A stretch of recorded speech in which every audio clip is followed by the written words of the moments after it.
Kat sat alone on her couch, shoveling popcorn into her mouth. She stared at her TV, tied to the suspense of the movie. The sky darkened as the sun approached the horizon, hidden behind the ocean of trees her house lay among.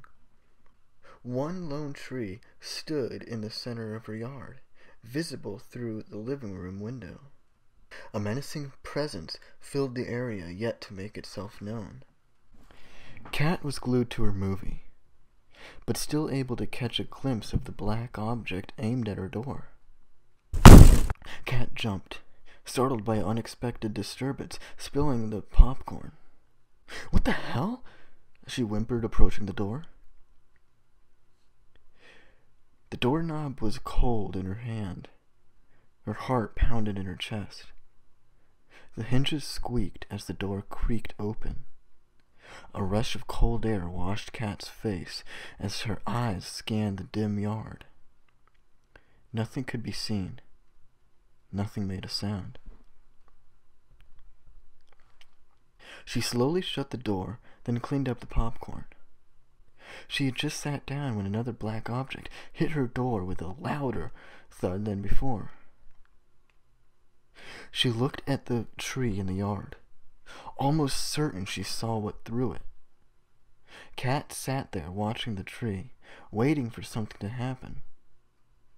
"It's just some kids, nothing to worry about." She quickly made herself comfortable and began to turn on another movie. Minutes passed, and another thud shattered the silence, shaking the door. Kat raced for the lock and quickly shut the blinds. "They'll go away," she said, but grabbed a knife to calm her nerves and give her a sense of security. She heard light pecking on the living room window.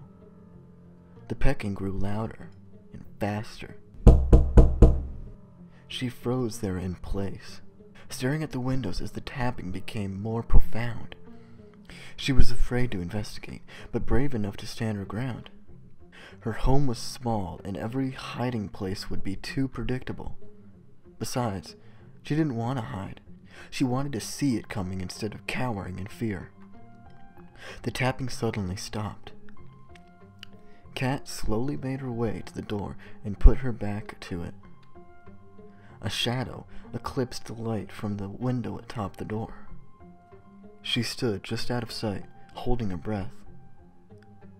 With her back pressed against the wood, she could feel it knocking, 3 times softly.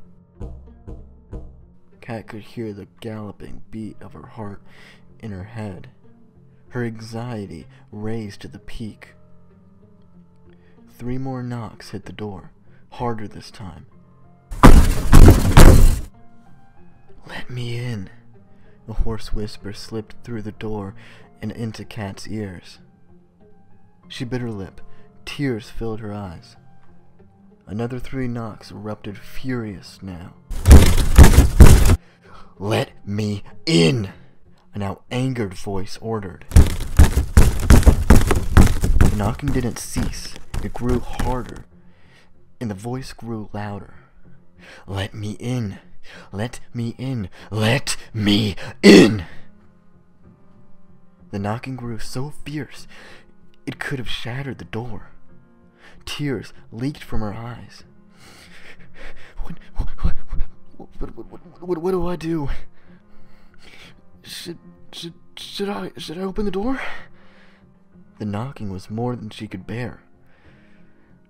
"I know you're in there, Kat," it said. Her stomach twisted. Her breath caught in her throat, and tears now streamed down her face. "Go away!" she shouted finally. "Let me in! Leave me alone!" The voice and the knocking echoed in her head, making her more nauseous than before. Reaching for the lock hastily, she sucked up her tears and held her breath, unlocking the door and throwing it open. Nothing was there. The tree stood in the yard, unmoving. No wind. Nothing. She shut the door, shaking in fear. With the click of the lock, the room grew cold. Goosebumps covered her skin. A voice suddenly whispered behind her. "Thank you for letting me in."